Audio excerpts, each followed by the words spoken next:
¿Qué tal? ¿Cómo están todos? Gracias por esa presentación. La idea de hoy día es que podamos complementar lo que ya han avanzado con Iván Herrera en la sesión anterior. Entiendo que con Iván lo que han hecho es adentrarse en el mundo del storytelling, entender un poco de qué va esto y lo que vamos a ver hoy día es la aplicación justamente en casos, en referencias, en la utilización justamente del storytelling y lo que les voy a brindar, lo que les puedo alcanzar y que ustedes espero que puedan llevarse, es la manera en que pueden generar los insumos para poder crear sus propias historias. No nos alcanza el tiempo para hacerlas. Cada uno de ustedes podría tardarse un poco y esto tiene un límite de tiempo, pero sí me parece importante que se lleven por lo menos el aprendizaje de saber cómo es que puedo generar las herramientas, los insumos, los ingredientes para crear nuestras propias historias. Antes de eso, ya que somos relativamente pocos, me gustaría, es más, mayoritariamente femenino, me gustaría conversar con ustedes un poquito de qué hacen,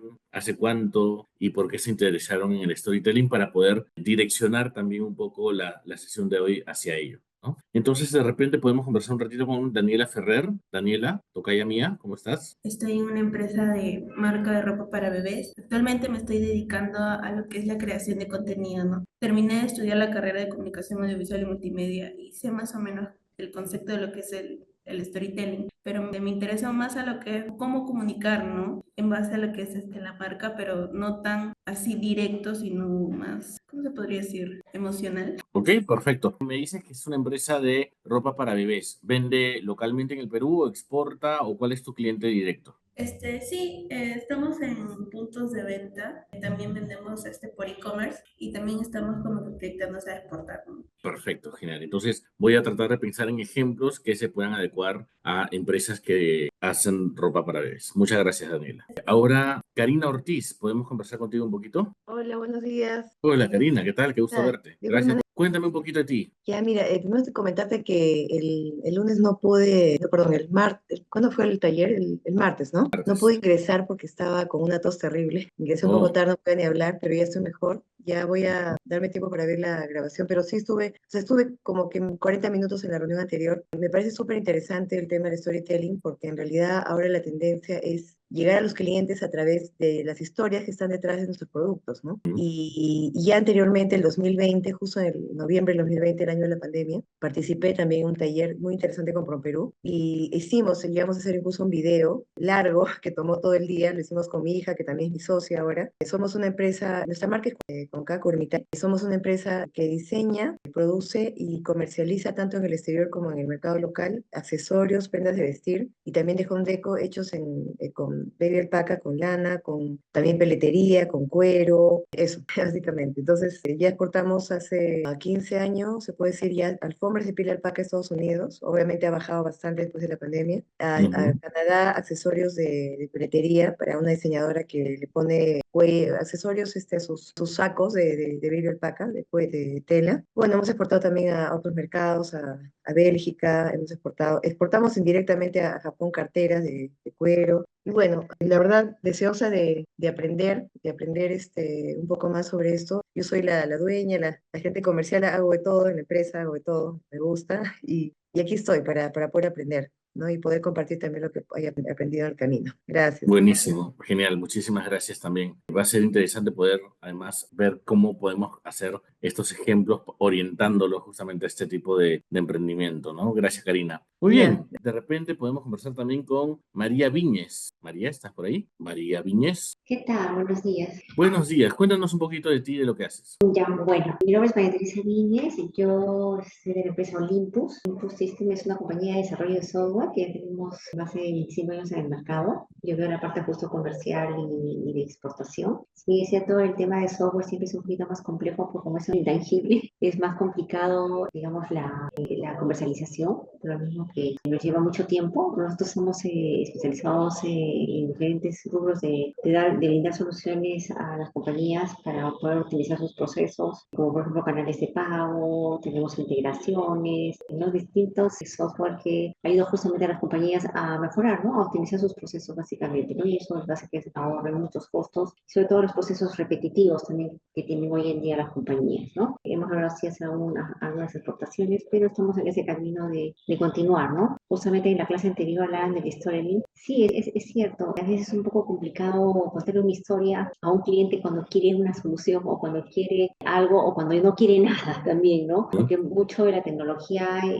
a muchas personas no les es muy familiar o muy aceptable, ¿no? Porque tienen la idea de que van a reemplazar a una persona y no se dan cuenta que, al contrario, van a generar mejor optimización de sus procesos. Entonces, eso es un poco lo que podría comentarles. Gracias. Buenísimo, sí, claro, el riesgo, el miedo sobre todo, ¿no? La duda Eso. de poder aceptar que la tecnología está pues para ayudarnos y no para reemplazarnos en algunos de los casos, ¿no? Bacán María, muchísimas gracias. De repente podemos conversar con Melissa Castilla. Hola, ¿qué tal? ¿Cómo están? Buenos días. ¿Qué tal, Melissa? Bueno, yo pertenezco a la empresa Innovative Knitwear, soy gerente comercial de Innovative. Nosotros somos una empresa que empieza con el diseño, ¿no? Con la creación de moda, de prendas textiles, de acuerdo a los requerimientos de los clientes. Diseñamos para diferentes marcas, principalmente americanas, ¿no? El 95% de nuestras exportaciones está dirigido a Estados Unidos y estas prendas son tejidas a base de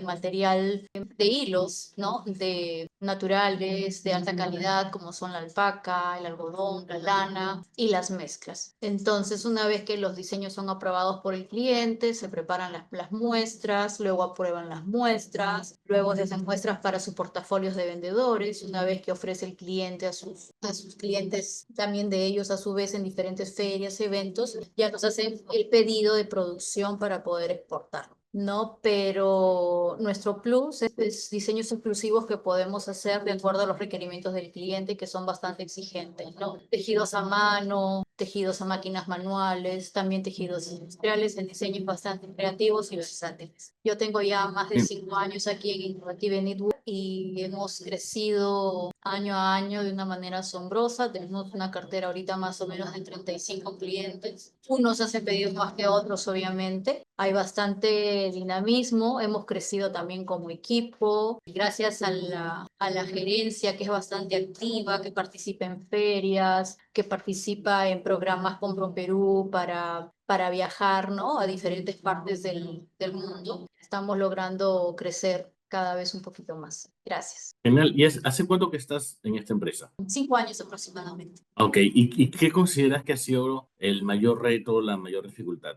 hasta ahora? El reto para nosotros es poder crear, desarrollar algunos diseños que son un poquito complicados, no decirle no al cliente, siempre ver la forma, buscar la forma de poder lograr, ¿no? El diseño que el cliente quiere, ¿no? En todo lo que es tejido, ¿no? Obviamente nosotros nos dedicamos 100% al tejido. En poder presentar sus muestras en tiempos récord, ¿no? En poder hacer toda la gestión proactivamente con las hilanderías para poder tener el material a tiempo, las coordinaciones con los talleres, porque nosotros contratamos a los talleres, no tenemos fábrica acá, terciarizamos todo lo que es servicio, ¿no? El control de calidad, o sea, el estar atrás, ¿no? El tener la disciplina de estar siempre un pie adelante a lo que requiere el cliente, eso es lo que nos ha ayudado a crecer. Y la gerencia que es bastante dinámica, que participa en las ferias, en los eventos, en los viajes de promoción de productos, ¿no? Que siempre está presentando los portafolios, buscando nuevos clientes. Muy bien, perfecto, Melissa. Muchísimas gracias por compartir eso. Y para ir ya terminando un parcito más, de repente a Milagros Guardia, ¿estás por ahí? ¿Y qué tal, profesor? Buenos días a todos. Buen día, Milagros, ¿qué tal? Buenos días, sí.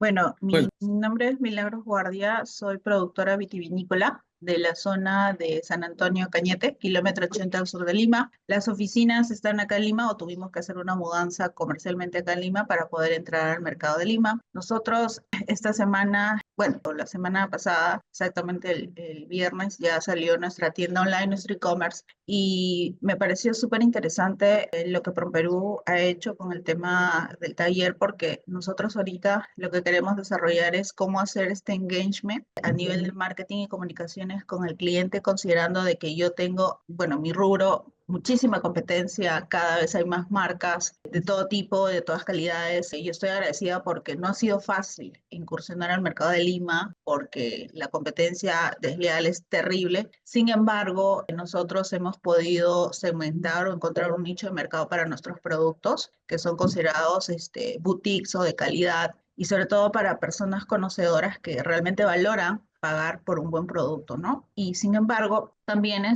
queremos dar este salto, ¿no? A través de nuestro e-commerce, que es poder exportar nuestros piscos, nuestros productos fuera, ¿no? Que es en realidad lo que buscamos. Nuestra tienda en realidad está muy bonita, solamente que lo que nos falta es el tema del marketeo, se puede decir así, y tengo entendido que este taller justamente consiste en eso, ¿no? En contar estas historias o este engagement, como dijo en la clase de ayer el otro profesor, es poder contar una historia o real o fantasiosa de tal manera que hagas esa conexión con el cliente y que decida comprarte no tanto a la persona, sino también lo que puede generar el producto a través de tu historia, ¿no? Entonces, es un poquito también cómo hacer porque, bueno, la que habla ve la parte comercial y lo que queremos impulsar mucho también son los piscos personalizados. Somos líderes Ah, porque trabajamos con grandes empresas, pero por ejemplo, le cuento mi caso, ¿no? Uno de mis clientes grandes es Medifarm. Y ujú, Medifarm ahorita, como ustedes comprenderán, no, digamos, está pasando por una situación a nivel de imagen. complicado. Entonces, es una cartera grande de mi rubro de personalizados que se ha caído porque, lógicamente, como me dice la parte de marketing, ahorita no estamos pensando en eso, Milagros.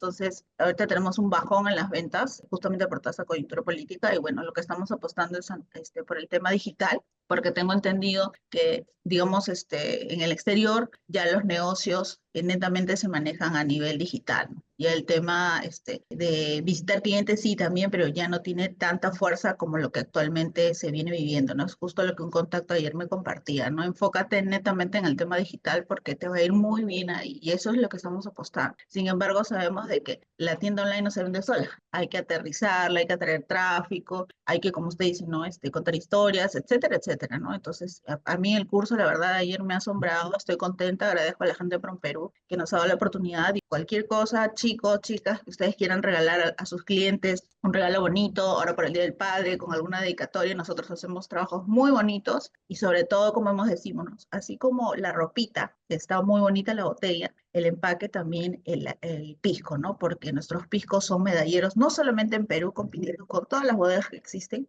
en nuestro país, de las 5 regiones, sino también a nivel internacional. Tenemos medallas en España, en Portugal, en Italia. Entonces, lo que buscamos es eso, ¿no? Poder exportar, dar ese gran salto al exterior, ¿no? Exportando nuestros productos, sobre todo nuestro pisco, ¿no? Que es nuestro destilado de bandera. Bien, salud Milagros entonces. Salud. Y por último, de repente, Pamela Cumpa, ¿estás por ahí? Buenos días con todos. Buen día. Mi nombre, bueno, es Pamela. Yo tengo una empresa de todo lo que es hilandería, hilos naturales de algodón pima, baby alpaca para tejido manual. Actualmente me dedico a tener una comunidad de mujeres que disfrutan del tejido manual. Ajá, Y ya, sí, es una comunidad local, bueno, que prácticamente es medio naciente acá en Perú y poco a poco ha ido creciendo y difundiéndose, viendo obviamente las referencias de las tejedoras de otros países. Así que poquito a poco el público aquí está apreciando la calidad de un hilado natural. Y la idea de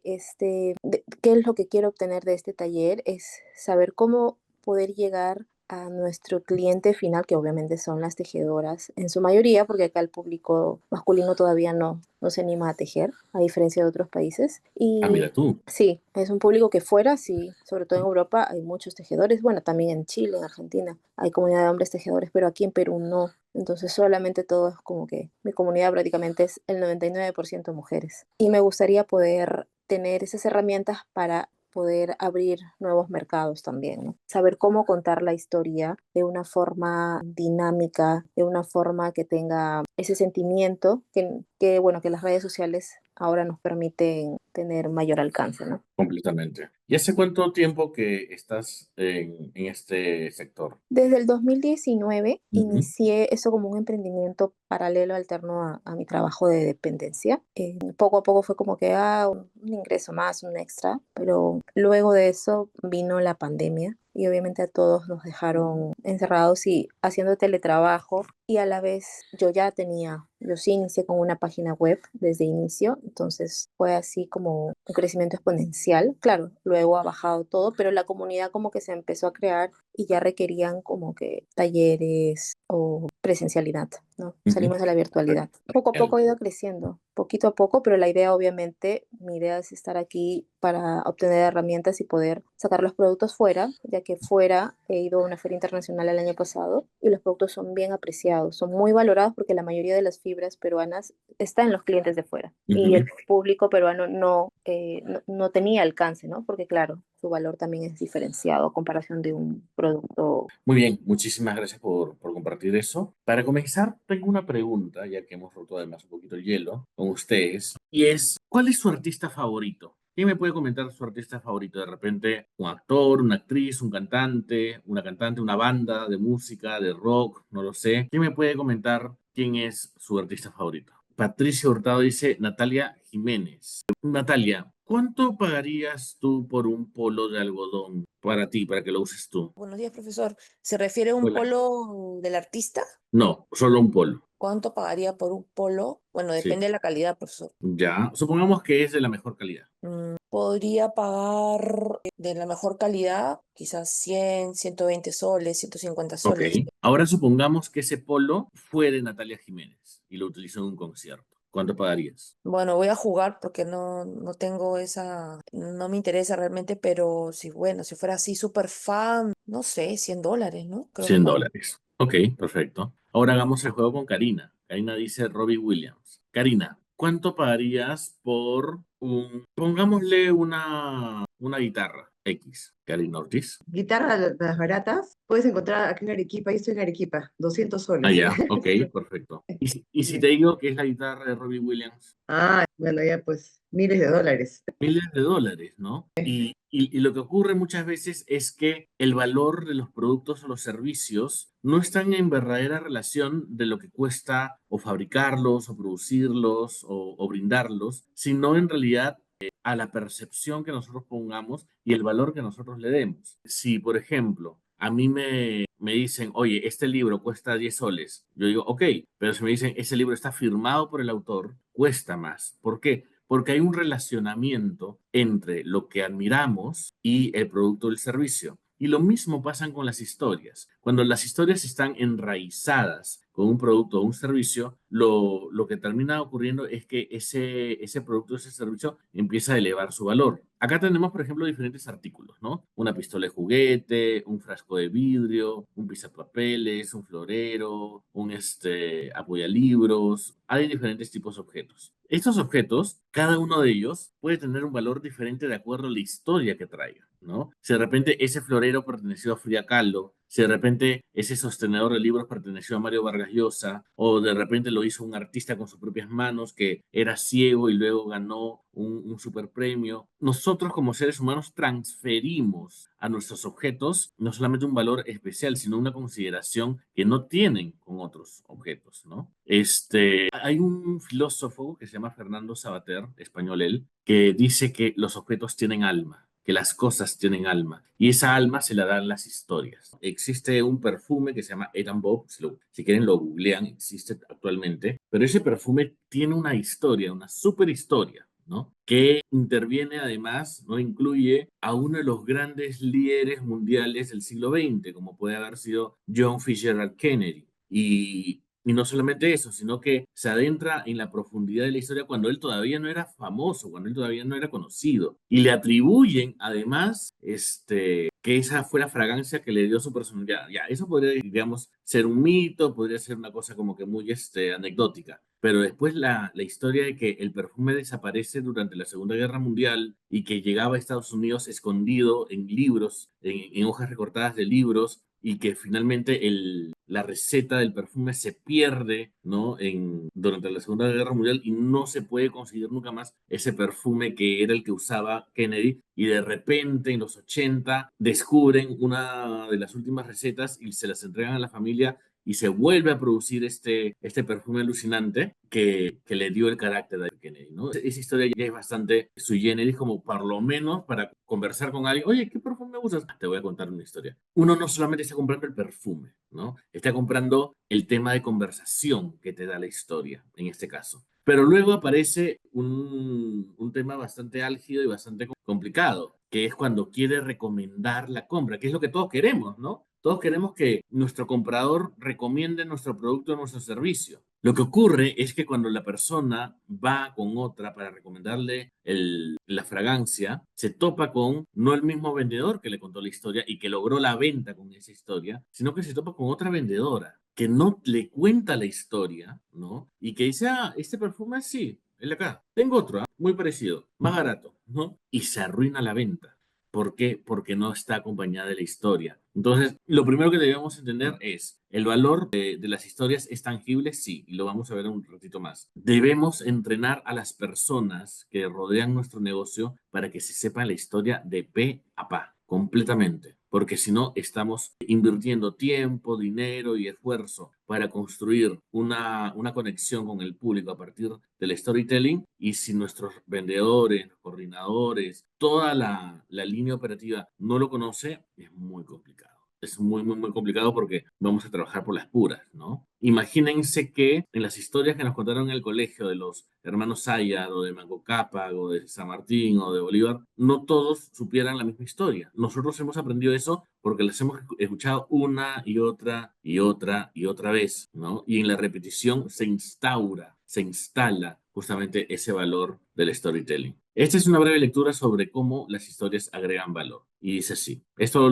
fue publicado por Puro Marketing, que es un portal especializado justamente en ventas, ¿no? Y dice, en los últimos tiempos, las marcas han comprendido la importancia y el valor de contar buenas historias y sobre todo de encontrar las herramientas para construir una buena narrativa. En los tiempos de ahora, las marcas no solo tienen que ser capaces de encontrar el eslogan pegadizo o de construir una campaña publicitaria bien sostenida, sino que además tienen que ser capaces de mantener la idea de la narración en todo momento. Es decir, las marcas tienen que saber contar historias y tienen que usar ese recurso de forma recurrente y reiterativa. En prácticamente todo tienen que ser capaces de meter una narración. El storytelling se ha convertido en una herramienta clave para conectar con los consumidores. Una especialmente importante en un mercado en el que los consumidores esperan cada vez más cosas de las marcas y sobre todo cosas mucho más complejas. Pero además de todo esto, el storytelling se ha convertido en una herramienta clave para vender mucho más y sobre todo para cotizar mucho mejor lo que se está vendiendo. Posiblemente muchos marqueteros ya habían sentido esta cuestión y ya se la habían imaginado viendo cómo se comportan los consumidores y viendo cómo ciertos productos tienen más éxito que otros en el mercado. Pero lo cierto es que los estudios y los test de mercado demuestran la misma tendencia. Las buenas historias no solo conectan mejor con los consumidores, sino que además hacen que estos estén mucho más dispuestos a pasar por caja. Un estudio de Origin ha analizado cómo el storytelling impacta en la percepción que el consumidor tiene de los productos y de su valor. Dice el estudio, cada vez que un producto contaba con una historia, lograba más dinero que el mismo producto sin una, explica Adwick, una de las responsables del estudio. Este estudio se hizo además con una muestra de edades que abarcaba de los 23 a los 65 años, lo que hace que sus conclusiones sobre el poder no estén ligadas a cuestiones demográficas, o sea, es para todo público. ¿Cómo cambia el valor? Se preguntarán ustedes. El estudio expuso a los participantes a los mismos productos, dividiéndolos en dos grupos. A unos les daba el producto y a otros les daba el producto con una historia para ver cómo pagaría cada uno de ellos. La historia siempre reportaba más valor. Así, por ejemplo, una de las muestras fue una habitación de hotel. A unos se les dio información tradicional sobre sus valores y otros, además se le añadió una historia a los demás, se añadió una historia de una de las personas que había dormido allí. En el último caso, el valor percibido era un 5% mayor.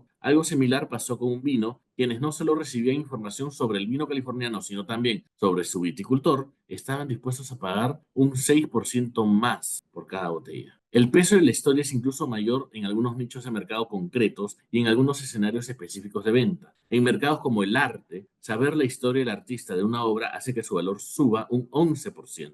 En espacios de venta como Internet, la historia hace que se aumente el interés por un producto. Un estudio comparó la venta en eBay de un juego de cucharas. Uno se vendía con una descripción y otro acompañado de un poema de Mark Doty. El último tuvo pujas un 64% más altas. Entonces, para cerrar esta primera parte de la sesión, ¿es verdad que las historias agregan valor? Sí, hay estudios que respaldan esto. No es solo una percepción, no es solamente una idea, efectivamente ocurre. Y esta manera en la que nosotros podemos agregar valor a nuestros productos y a nuestros servicios parte justamente de la autenticidad de la historia. Ahora vamos a a ver cómo es que vamos a generar nuestras propias herramientas, nuestros propios insumos para hacer nuestra historia. ¿Cómo es que puedo empezar a contar y luego cómo puedo seguir contando la historia? ¿Okay? Vamos a dividirlo en 4 partes, de hecho. La manera en que nosotros consideramos que podemos generar nuestra propia historia responde a 4 preguntas bastante claras. La primera es ¿por qué lo hacemos?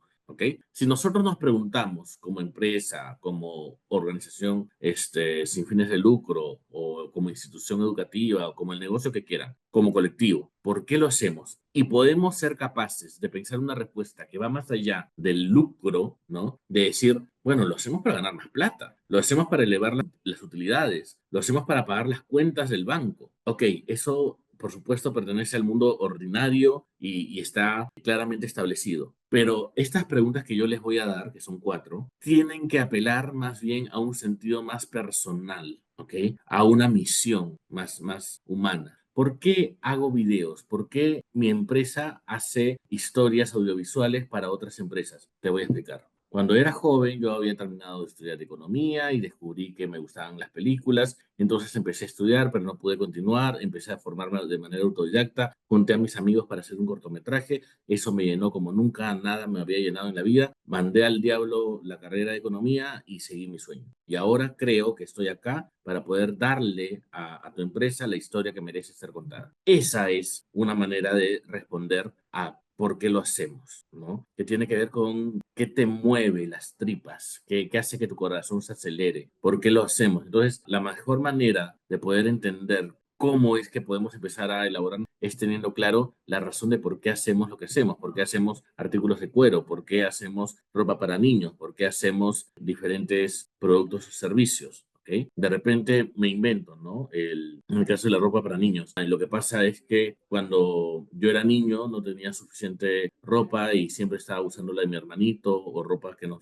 regalaban o nos donaban. Y cuando fui creciendo me di cuenta que había un montón de niños que no tenían ropa y yo quiero que cada niño a los que les llegue mi ropa se sientan seguros y protegidos porque yo pasaba mucho frío cuando era pequeño. Por decir cualquier cosa, improvisando. ¿No? Pero esa historia que nos dice el por qué, ¿ok? De repente, ay, ¿por qué haces artículos de cuero? Bueno, hacemos artículos de cuero porque cuando mi papá empezó la empresa, él se dio cuenta que era el mejor haciendo cueros del pueblo y todo el mundo le tocaba la puerta para que les haga algún tipo de trabajo. Entonces empezó a hacer para más pueblos, para más lugares, para más ciudades y todo fue creciendo y cuando me tocó decidir qué quería hacer en la vida, yo dije, quiero ser como mi padre y heredé, ¿no? la tradición familiar. De repente se puede ser. Pero la idea es que podamos encontrarle un sentido más emotivo a la manera en que nosotros podemos responder al por qué lo hacemos. Luego tenemos una segunda pregunta,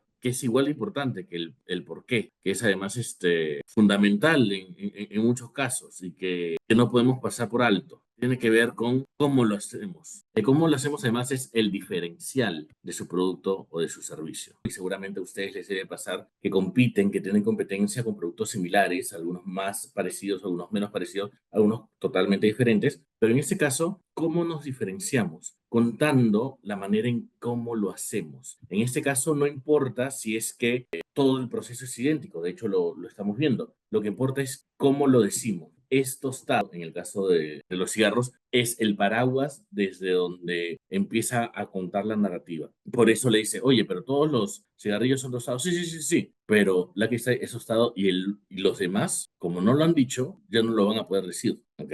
Y de la misma manera, el cómo lo hacemos es nuestra mejor carta de presentación de nuestros productos y de nuestros servicios. Recuerdo que en alguna sesión anterior tuvimos una participante que se encargaba de hacer joyas de todo tipo, de oro, de plata, ¿no? Y que ella decía que la manera en que fabricaban estas joyas era imitando el proceso metalúrgico de los antiguos peruanos, de las culturas preincas. O sea, no lo hacían con tecnología, sino más bien de manera muy artesanal. Eso ayudaba a diferenciarse, ¿no? ¿Cómo lo hacemos? Lo hacemos como lo hacen los antiguos incas y de esa manera se posicionaba su negocio. Eso en cuanto al cómo lo hacemos, pero tenemos una tercera pregunta, que es el ¿para qué lo hacemos? Y nuevamente, les recuerdo, no tiene que ver con lo hacemos para ganar más plata, lo hacemos para pagar mis vacaciones, no, lo hacemos con una visión diferente. Podemos ver lo lo significativo que puede ser responder a una pregunta como ¿para qué hacemos las cosas, no? En este caso lo que vemos es a una jovencita, una adolescente que está muy arisca, está molesta, está frustrada. Cuando su papá llega y la saluda, no quiere saber nada de él y se da cuenta que cuando él estaba llegando a la casa, un muchachito que estaba en la puerta se marchaba y entendió, ató cabos, ¿no? El muchachito había ido a ver a su hija, pero como su hija no oye, no tiene todavía bien el desarrollado el sentido del oído, no había podido escuchar el timbre de la casa. Entonces el muchacho se marchó. Eso hizo que su hija pensara que la habían plantado y por eso estaba molesta, ¿no? Entonces su papá entiende todo eso y se va a la tienda y compra lo necesario, los circuitos, las herramientas para poder instalar un foco en su lámpara que se prenda cada vez que alguien tocaba el timbre. Entonces al día siguiente el muchachito regresa, toca el timbre y la niña que no escucha se da cuenta porque ve la bombilla de su lámpara prenderse. Y ella se da cuenta que su papá lo hizo por ella, lo abraza, sale corriendo a ver al muchacho y el único texto que se ve al final es: tu familia es perfecta, que tu casa también lo sea. Ese mensaje poderosísimo de poder entender que no soy y te ofrezco 3 por 1. No soy Promar y te digo, ven que tenemos grandes ofertas y rebajas. O sea, eso es muy común, ¿no? Lo que hace Promar es contarte una historia ficticia, porque estos claramente son actores, ¿no? Una historia ficticia en la cual podemos entender lo valioso que puede ser Promar para nosotros. No para reparar una pared, no para restablecer un piso, no para instalar un nuevo foco, sino para que nuestra casa sea tan perfecta como nuestra familia. Y cobra un mayor significado todavía cuando entendemos que la familia perfecta a la que se refieren es una familia integrada por una chica que todavía no puede oír, ¿no? Que no oye bien. Entonces tiene un significado mucho más importante todavía. Convertir lo que nosotros hacemos en algo que nos va a complementar como personas o como sociedad. Entonces preguntémonos de manera adecuada, ¿para qué hacemos lo que hacemos? ¿Lo hacemos para que se conserve una cultura? ¿Lo hacemos para que sobreviva una ideología? ¿Lo hacemos para que tengan más calidad en sus productos? ¿Para que los niños puedan dormir más abrigados? ¿Lo hacemos para que haya mayor felicidad en el mundo? ¿Para qué lo hacemos? ¿Okay? Es el tercer insumo que me parece importantísimo que podamos desarrollar. Y luego tenemos una cuarta pregunta que tiene que ver con ¿qué pasaría si no lo hiciéramos? O sea, ¿cuáles son las consecuencias de no hacer lo que estamos haciendo? Y si la respuesta es nada, no pasa nada, entonces el negocio en el que están es prescindible, ¿no? Es descartable. Tenemos que encontrar una respuesta a esa pregunta. Y es parte del ejercicio de ustedes hacerlo. ¿Qué pasa si no vendo ropa para niños? ¿Qué pasa si no vendo artículos de cuero? ¿Qué pasa si no hago esto? ¿Qué pasa si mi empresa deja de existir? Tenemos que encontrarle una respuesta lo suficientemente importante, sostenida y valiosa para que nuestros clientes entiendan la importancia que nosotros tenemos, que nuestra presencia da, que nuestra presencia tiene, ¿ok? Les ponía el ejemplo hace un rato, ¿no? De esta mujer que hacía orfebrería, hacía joyas al estilo de los viejos peruanos, de manera artesanal, no con maquinaria o tecnología moderna, ¿no? Tecnología moderna porque antes también había tecnología. Entonces, la respuesta a la pregunta era lo más valioso que ella tenía. Si yo dejo de hacer lo que estoy haciendo, si yo dejo de hacer joyas como lo hacían los antiguos incas, muy probablemente esa artesanía, ese conocimiento se pierde en el tiempo, ¿no? Nosotros lo hacemos de manera artesanal al antiguo estilo de los primeros peruanos porque estamos preservando, ¿no? Una manera ancestral de trabajar los metales. Entonces uno dice, wow, realmente esta empresa tiene una importancia porque si desaparece, va a desaparecer también la manera en que lo hacen, ¿ok? Entonces pensemos en el fondo de nuestro corazón y de nuestro negocio, ¿qué podemos responder a qué pasaría si no lo hiciéramos? ¿Qué se pierde? ¿No? ¿Qué cosa que podemos estar haciéndole bien a la sociedad, a las personas, a la historia, al país, a lo que sea, podría dejar de estar o de existir si es que no lo hacemos nosotros? Hasta ahora, para hacer un repaso breve, lo que hemos visto es el valor de las historias, cómo generan mayor cotización para los productos y los servicios. Hemos visto que hay estudios que lo avalan, no es solamente una idea, no es una percepción, no es un chisme. Efectivamente, darle historia a los productos y a los servicios va a hacer que la percepción del valor sea mayor. Hemos visto eso y hemos visto hasta ahora 4 preguntas para poder generar los insumos que nos permitieran a construir nuestra historia, ¿no? La primera es el por qué, ¿no? La razón de qué lo hacemos. No tiene que ver con el lucro, no tiene que ver con la plata, no tiene que ver con los dividendos, no tiene que ver con las utilidades. Tiene que ver con por qué lo hago. ¿Por qué siento que tengo que hacer esto y no estoy vendiendo tomates? ¿Por qué no estoy vendiendo fósforos? ¿Por qué estoy haciendo esto? ¿No? Y yo sé que a veces es difícil porque a veces uno no escoge necesariamente el rubro, el sector en el que cayó, sino que es el trabajo que consiguió. Pero hagamos el esfuerzo de, ok, ¿por qué estoy aquí? ¿Qué cosa tiene sentido para que le pueda decir a mi cliente o mi futuro cliente por qué hacemos esto?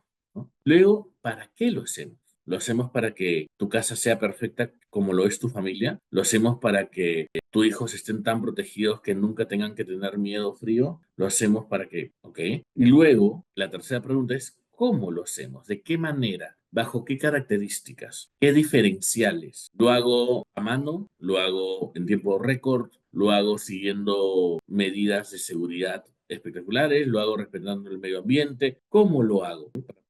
La última es, ¿qué pasaría si no lo hiciéramos? ¿Cuáles son las consecuencias? ¿Qué desaparecería? ¿Ok? Debemos tener claro eso. Entonces, ahora sí, preguntas. Me parece súper interesante todo lo que estamos viendo. A mí me apasiona mucho el marketing. De hecho, estoy pensando, Ujú. yo soy contadora de profesión. Diseño, me gusta diseñar desde niña, o sea, desde chiquita, o sea, no sé, yo creo en otras vidas y creo que en otra vida he sido costurera, algo, porque hacía en serio, de 8 o 9 años hacía mis moles solita, o sea, nadie me enseñó y hacía muñequitos, tanta cosa. Pero lo que hice, en realidad, vender el producto, cualquiera lo puede hacer, ¿no? La cosa es hacer que la persona sienta que nuestro producto es especial y que le va a dar una satisfacción, aparte, o sea, muy aparte de satisfacer la necesidad, sino una satisfacción de alegría, de felicidad, de confort, en nuestro caso de calor, ¿no? De calor que también es afecto, cariño, ¿no? Por ejemplo, las prendas de alpaca te abrigan y Ujú. eso también se puede explotar por el lado de que o sea, de hacer un símil con calor de hogar, por ejemplo, ¿no? Por ejemplo, ¿no? Para que cuando estés en la calle, te lleves el calor de tu hogar. Sí, por supuesto. Sí, sí, sí, es súper interesante. Muchas gracias. No, gracias a ti, Karina. Y es bueno que lo menciones porque, claro, lo que estamos tratando de hacer es posicionar nuestros productos y nuestros servicios de manera única, darles una personalidad, ¿no? Darles una historia que los anteceda. Imagínense, pues, existen marcas en el Perú que tienen historias larguísimas, ¿no? El turrón de Doña Pepa, por ejemplo, tiene su propia historia. El pollo a la brasa tiene su propia historia. Pero aún así existen diferentes marcas para cada turrón o para cada apoyo, ¿no? Pamela dice, ¿y cómo lo comunicamos? ¿Por videos en redes sociales? Ya, esa es una muy buena pregunta, Pamela. El formato, la distribución, las plataformas pueden cambiar, pero la historia puede ser la misma. Puedes hacerlo en formato de podcast, puedes hacerlo en formato de video, puedes hacerlo en formato de infografía si quieres. Lo importante es que tengas la historia y que puedas luego adaptarla a diferentes medios o plataformas para que la historia se conozca. Les pongo un ejemplo, ¿no? Sabemos que Inca Kola venció a la Coca-Cola, ¿no? Hace ya bastante tiempo, Coca-Cola competía con Inca Kola y no le pudo ganar y finalmente terminó comprando Inca Kola porque sabía que no podía seguir compitiendo, ¿no? Entonces, el solo hecho de saber que la Inca Kola se había posicionado como la bebida del sabor nacional y luego como una especie de réclame de orgullo del Perú, era justamente para catalizar justamente lo que había ocurrido en su propia historia, en la historia de la Inca Kola. Y de esa manera además tenemos dulces, galletas. Recuerdo hace tiempo hubo una campaña de nostalgia que había propiciado Field, ¿no? Y Field, que es una marca de muchas galletas, ¿no? Apuntaba justamente a la nostalgia porque eran los dulces o las galletas que habíamos comido de chicos. Y toda esta campaña fue enorme. Lo cubrieron, apareció en este Dominical del 9 y también aparecieron en redes sociales, les hicieron reportajes y todo lo demás, porque claro, fue además una campaña enorme, muy grande. ¿Cómo podemos empezar nosotros? Yo empezaría con TikTok. ¿No? Yo empezaría escribiendo un guioncito que puede ser contado por una persona viendo la cámara o pueden ser diferentes videos con una voz en off, por ejemplo. ¿No? En redes sociales le pondría, ¿cómo se llaman estos? Fotos que van pasando en Instagram, les dicen carruseles. Usaría carruseles, ¿no? Para poder contar la historia, de repente también unos reels en YouTube, de repente también un poquito. Es más, si el dueño de la empresa, el gerente general quiere animarse a contar la historia, buenísimo también, ¿no? Si tuviéramos que hacerlo de Iraoka, por ejemplo, ¿no? Todos sabemos que Iraoka era un migrante japonés que llegó al Perú con una mano delante y otra atrás y que trabajó como agricultor, ¿no? Cuando era muy jovencito y después vio que le gustaba la tecnología y empezó con un tallercito de reparación de radios y después fue creciendo, creciendo, creciendo hasta tener el negocio que hoy tiene. Ahí hay una historia también bonita que explotar. Supermercados Wong, que ahora son de Chile, pero tiene un origen bastante de barrio, por ejemplo, ¿no? Gastón Acurio, él como su marca misma, tiene también constantemente historias que contar. Si se dan cuenta, casi siempre las intervenciones de Gastón Acurio son: mi tía cocinaba, mi vecina hacía, mi abuela aderezaba. Nunca menciona a la madre porque él siempre dijo que su madre cocinaba feo, pero tiene esas historias, ¿no? Que la familia y nos reuníamos y siempre está utilizando el storytelling para poder dar hambre o que se nos antoje algún tipo de comida. Eso es algo que está bastante presente en el discurso de Gastón Acurio. Y si nos ponemos a pensar, las marcas deportivas, incluso las instituciones deportivas, Universitario de Deportes, Alianza Lima, Sporting Cristal, tienen una historia que los precede, tienen historias que definen su propia identidad, ¿no? En el Perú también nos pasa eso, tenemos historias que tratan de definir nuestra identidad con las historias de Bolognesi, de Grau, de Ugarte. ¿Por qué? Porque las sociedades necesitan cohesionar a partir de las historias. Los amigos del colegio, los que se mantienen juntos y unidos, si alguna vez han estado en esos reencuentros, lo que ocurre casi siempre es que se empiezan a contar las historias que vivieron juntos, ¿no? Y te acuerdas que el profesor hizo esto y tú hiciste lo otro, y se matan de risa como si hubiera sido hace 2 minutos. ¿Por qué? Porque las historias los unen, ¿no? Entonces, cuando empecemos a los chistes, los chismes y los apodos, ¿no? De siempre. Claro, nadie nunca más en tu vida te volvió a decir el apodo del colegio hasta que te vuelves a juntar con tus amigos. Entonces, claro, las historias, la memoria, ¿no? Nos une un montón. Y lo mismo pasa con las marcas. Si yo recuerdo, por ejemplo, que en mi primer tablero de ajedrez con el que jugaba ajedrez con mi papá era de Playgo o de Lego o de cualquier otra marca, voy a tener una afinidad con esa marca, ¿no? Si yo recuerdo que las primeras zapatillas que me gustaron, que me compraron, tenían luces y eran de tal marca, seguramente me voy a sentir vinculado con esa marca. Si el primer carro que se compró mi papá y el que subimos era un Toyota, seguramente voy a tener también una afinidad con eso. Porque finalmente aquello que hemos vivido nos va a conectar con una marca o con un servicio. Oye, Daniel, ya, pero ¿y qué pasa si son historias ficticias? Como en la que vimos de Promart. No pasa nada, es exactamente igual. ¿Por qué? Porque la emoción es genuina. Porque cuando vemos el video del padre y la niña, y el padre esforzándose para que la niña pueda ser visitada por su amiguito, esperemos amiguito, pueda ser visitada por él, y que al final le ponen: tu familia es perfecta, que tu casa también lo sea, es sumamente emotivo, ¿no? Y no importa si es ficticio o no, de repente les va mucho mejor encontrando historias tal vez basadas en la realidad, pero que tengan algún tipo de ficción, ¿no? Siempre y cuando apelen a una emoción genuina y que no se sienta forzado. Creo que uno de los problemas que podríamos tener es si al momento de contar nuestra historia no tengamos credibilidad, no parezca verosímil, ¿no? Por ejemplo, ya que estábamos hablando de Gastón Acurio, él tiene un restaurante que se llama Panchita, ¿no? Y Panchita tiene su propio storytelling, ¿no? Panchita es en representación de todas las señoras que vendían sus anticuchos en las calles, su chunchulín, ¿no? Su pancita, y que muchas personas le decían Panchita, y de ahí nace el nombre de su restaurante. Tenía también un restaurante de sándwiches que se llamaban Los Hermanos Pascuales, y se habían inventado toda una historia ficticia acerca de dos hermanos que competían por quién hacía el mejor sándwich, por ejemplo. O este pollo que también es del grupo Interban, Belisario, Don Belisario. Se inventaron un Don Belisario, no existe un Don Belisario, pero se inventaron un personaje que se encarga de hacer. De esa manera se va construyendo también personalidad en el producto y en el servicio. Y si luego lo podemos atribuir a una historia que nos conecta a todos, bienvenido sea. Es a lo que deberíamos poder aspirar de alguna manera. Bien, ¿alguna pregunta más? Sí, profesor, una consultita. Sí, Le cuento que claro. mi Luciana, que es, como digo, la marquetera, mi hija, ¿Ah?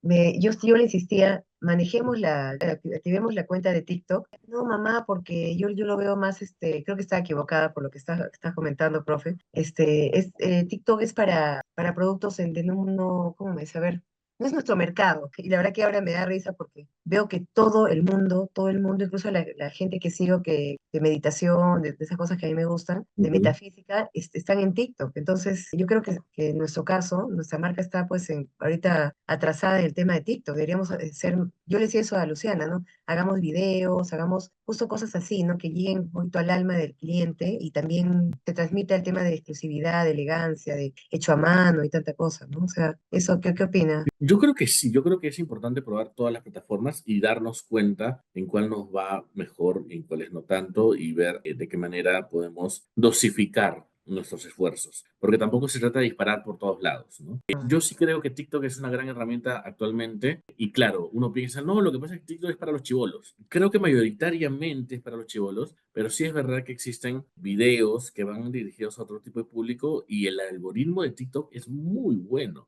El algoritmo de TikTok te ayuda a encontrar el contenido que es de tu interés. Entonces, yo probaría, si después de un tiempo me doy cuenta que no está funcionando, de repente podemos probar en otro lado. Esto es a veces también un ensayo y un error, ¿no? Bueno, tal vez mi caso es un poco diferente y la Ujú. verdad que no he podido hacer alguna historia. Ajá, cuéntame, cuéntame. Mira, nosotros vendemos insumos agrícolas para producción orgánica ¿Insumos y agrícolas es para producción de qué? orgánica, o sea, para productos en el campo, ¿no? Ya. Para tener palta orgánica, mango orgánico, pero somos una empresa pequeña, una MIPE, ¿no? Entonces, los anuncios o lo que saca Bayer, Silvestre, o sea, marcas gigantes, ¿no? Ujú. Entonces, como que lo vemos y mientras nosotros trabajamos en el área de marketing de las redes sociales, con lo que está disponible, ¿no? A la mano, como Canva, como Filmora, utilizamos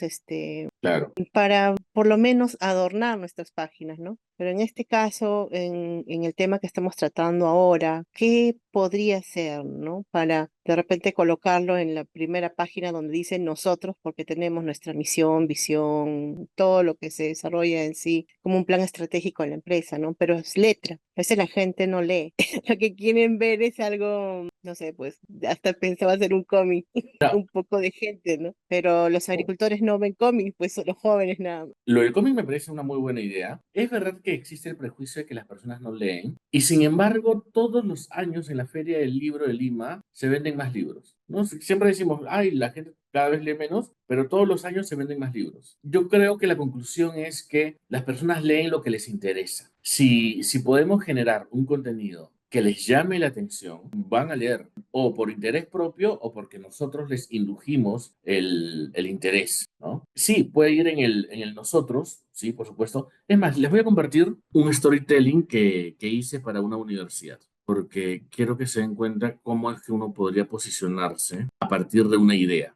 Proyecto. Este fue un encargo de una universidad, por ejemplo, que me decían, oye, necesito un storytelling para poder presentarme al mundo. Entonces yo les mandé esto. Somos como el abejorro, un insecto al que durante muchos años los científicos cuestionaban su capacidad de volar. Durante el siglo pasado, biólogos y estudiosos de diferentes partes del mundo concluyeron que su tamaño, su peso y la forma de sus alas desafiaban la aerodinámica y que era imposible que pudiera mantenerse en el aire. Claro, el abejorro no volaba y eso dejaba atónitos a los expertos que durante décadas presentaban al abejorro como una excepción a la regla, el insecto que volaba porque ignoraba que no podía hacerlo. Muchos años después, los científicos y académicos encontraron nueva información que les permitió comprender cómo es que el abejorro volaba. Se dieron cuenta de que no desafiaba la naturaleza ni las leyes de la física. No había milagro, solo un esfuerzo constante y valiente del abejorro por mantenerse en el aire. Pero por eso somos como él, porque nuestra historia tiene mucho de desafío, de valentía, de ir contra la corriente, de repensar las cosas, de buscar cambios que en principio no siempre se entienden ni son tan claros, pero luego nos permiten volar, aunque antes parecía imposible. Somos como el abejorro porque creemos que la educación no se trata de milagros, sino de esfuerzo permanente, de mantenernos vigilantes ante un mundo cambiante, de cuestionarnos las veces que sean necesarias, una y otra vez, preguntándonos cómo podemos ser mejores. Somos Continental International Education, queremos cambiar el mundo de la educación contigo y por ti. Entonces, ahí, por ejemplo, utilizamos una historia real, que es cierto, el abejorro, la abeja esta, durante mucho tiempo fue una curiosidad de la ciencia. No sabían cómo es que su cuerpo, sus alas le permitían mantenerse en pie. Y muchos pensaban que era un milagro, pero después, con mayor detenimiento, se descubrió que no había milagro, sino que respondía a cuestiones que todavía no se podían entender en ese momento. Y de esa manera también traté de relacionar a la universidad, a la marca de la universidad, ¿no? Que se había gestado a partir de esfuerzo y que uno podría preguntarse, pero ¿cómo es que han crecido tanto? ¿Es un milagro? No, no es un milagro. Es trabajo duro y parejo.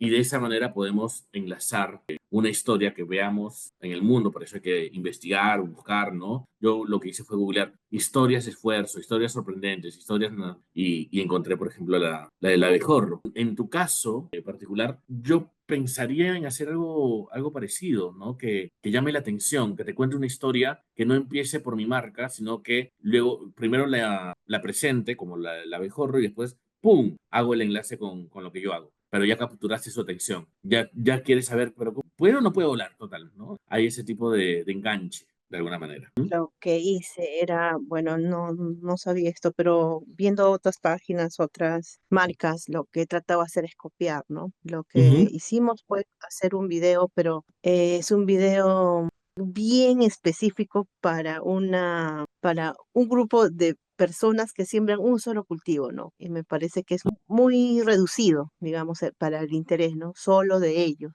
Hicimos Ya. un tema de no, enseñamos a podar lo que era la palta, porque si no podas la palta, entonces no induces a las flores a salir Ah, por las ramas ok. laterales, ¿no? Entonces, muy pocas personas a veces podan la palta, ¿no? O se podará, no se podará. Entonces, tips, ¿no? Tips de cómo hacer para que solamente en este caso la palta, tenga una mayor producción. Y lo empezamos a recortar y ponerlo parte por parte, ¿no? En el link que nosotros tenemos. Trabajamos con Facebook. No hemos hecho en Instagram porque la verdad, nuestro público que es más agricultura, no tanto hemos visto que utiliza Instagram, ¿no? Pero Claro. sí se pega en el Facebook, bastante en el Facebook. Entonces es lo que más hemos trabajado y los videos largos en YouTube y en Bueno, nuestra página web. también me parece importante que te enfoques en el tema orgánico. Creo que te he escuchado decirlo más de una vez y de repente tu caballito de batalla tiene que ir por ese lado, ¿no? Nosotros creemos en los productos orgánicos por tal cosa, ¿no? ¿Qué pasa si dejamos de hacerlo? Van a haber menos productos orgánicos. ¿Qué significa que haya menos productos orgánicos? De repente hay consecuencias en la salud, de repente hay consecuencias económicas,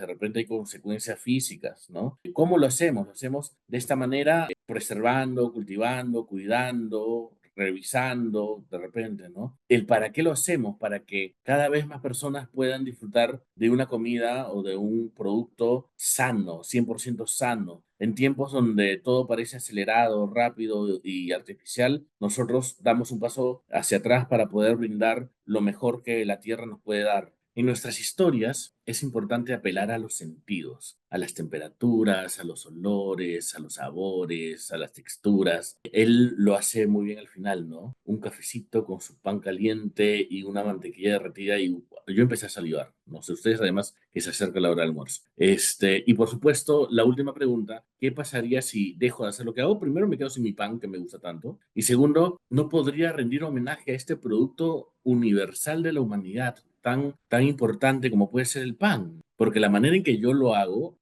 para homenajear el pan, lo hago para homenajear un producto que está en la mesa de los ricos y de los pobres y tiene una simpleza pero una profundidad importante. O sea, todo eso está cohesionado en el storytelling de este producto, por ejemplo. Si pensamos en Johnny Walker como una persona, no nos imaginamos que sea un ancianito, un señor, un dandy, es más bien un aventurero, es un joven adulto o un adulto joven, podemos decirlo así, que cree en sus sueños, que sigue adelante, que se mantiene caminando, como dice el eslogan, y aborda un montón de cosas, además de la genialidad de presentarlo al tipo caminando, ¿no? Durante todo el video tenemos al personaje que nos cuenta la historia caminando porque tiene relación, se condice, con el eslogan de la marca. Y de esa manera lo podemos relacionar más, acordarnos más. Lo que hemos hecho el día de hoy es encontrar las razones por las cuales efectivamente las historias son valiosas para cotizar mejor nuestros productos y nuestros servicios, que no es un chisme, no es una idea vaga. Existen estudios que respaldan efectivamente eso. Hemos visto la historia de el perfume Eight, de cómo es que es importante que todos los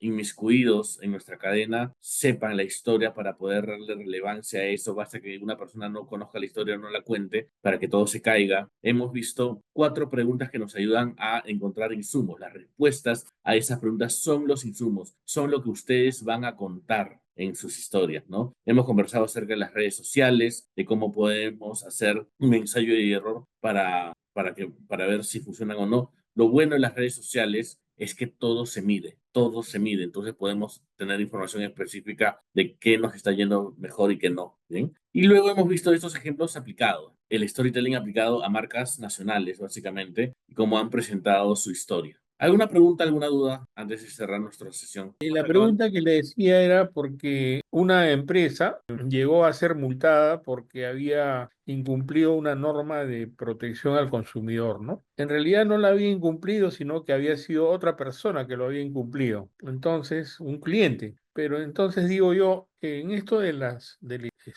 historia de la empresa, debería darse mucho cuidado con esa situación, porque la verdad es que a veces las historias no son las historias tales, porque a veces uno trata de aumentarle o quizás se puede interpretar que es de otra manera, ¿no? ¿Usted qué opina? Entiendo que lo que me has dicho es que una empresa fue acusada de incumplir algún tipo de reglamento y no fue la empresa, sino fue una persona. ¿Es así? Claro, porque el cliente le vende 5 kilos de carne, por decir. Ya, Pero al cliente y el cliente en vez de consumir la carne, la despedaza o la despieza en 5 partes, ¿no? ya, Y despedazándola, digamos, o despiezándola, como se pueda interpretar, entonces ese cliente saca provecho al revenderla, ¿no? ya. Entonces el cliente fue el culpable de la infracción, ¿no? Porque el cliente Está prohibido vender carne cortada. no, el problema es que ese cliente no tiene, digamos, un ambiente propicio, Ah, ok, sanitario. sanitario, no tiene una autorización. Entonces la Entiendo. autoridad llegó a decir que nosotros éramos los que habíamos incumplido, ¿no? Pero se Ok, demostró que el registro sanitario estaba correcto, ¿no? Que nosotros vendíamos 5 kilos de carne, ¿no? Y el cliente también vendía 5 kilos, pero por separado y ganaba una diferencia, ¿no? Que es lo justo, ¿no? ujú, Pero la autoridad, como siempre, bueno, fiscaliza, ¿no? Y encontró que esta persona no tenía ese registro sanitario de fabricante o de un comerciante, digamos, dedicado a esto, ¿no? entiendo, ok. ¿Y tu pregunta, tu duda era? Mi duda era porque se fabrica una historia en razón a la verdad, ¿no? O a la veracidad de lo que ha ocurrido, que muchas veces muchas empresas empezaron hace muchos años con los abuelos y como son empresas familiares va de boca a oreja, ¿no? La historia y la historia se va transformando y ya entra ahí un poco la exageración o quizás entra un poco ya el brillo que quieras darle. Muchas veces, digo yo, ocurre esto y entonces la reputación de la empresa se cae, ¿no? Obviamente es una crisis, es un mal momento, pero la historia muchas veces no son las reales, ¿no? O sea, algunas veces son leyendas. Sí, sí, sí, de acuerdo. De hecho, hemos visto ejemplos de historias que son ficción y que tienen como objetivo conectar con el público desde la ficción, ¿no? Es verdad que en las historias reales a veces ocurre el teléfono malogrado, pero digamos que no nos conviene y nosotros no vamos a contar la parte o la versión tergiversada de la situación. Tal vez otras personas se encarguen de hacerlo, pero no nosotros. Y la idea justamente de contrarrestar ese tipo de contenidos que pueden ser perjudiciales o difamatorios es que podamos responder con la historia oficial, ¿no? Con la historia verdadera que parte justamente de la empresa, no de un tercero. Pero es bueno que lo menciones porque a veces las historias pueden hacer tanto daño como bien, ¿no? Y es por eso que nosotros debemos tomar el control de la narrativa. Es por eso que nosotros deberíamos no dejar que otros cuenten las historias sobre nosotros, sino nosotros contar nuestras propias historias. Así que gracias, Godofredo. Bien, ¿alguna otra pregunta, alguna otra duda? Muy bien, si entonces podemos dar por cerrado esta sesión. Les agradezco mucho que hayan estado conectados, que sé que es complicado porque el horario es todavía de trabajo y conmigo será hasta una nueva oportunidad. Que les vaya bonito. Hasta luego.